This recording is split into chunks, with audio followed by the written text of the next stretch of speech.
మనిషికి మనిషే శత్రువు. నువ్వు ఎదిగే కొద్దీ తొక్కాలి అని చూసేటోళ్ళే చాలా మంది.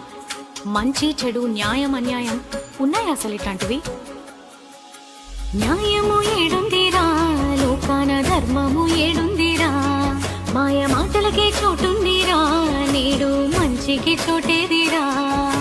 సొమ్ములంటాడు సోకులంటాడు ఎన్నడు తీరవు అసలు, ఆ ఆశలతోనే గొసలు.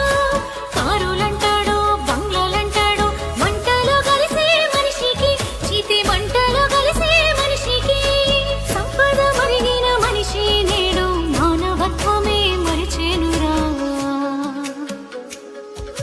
ప్రేమలు ఏడున్నాయి మనిషికి, ఆప్యాయతేడున్నది, బంధాలు ఏడున్నాయి మనిషికి, బంధుత్వం ఏడున్నది.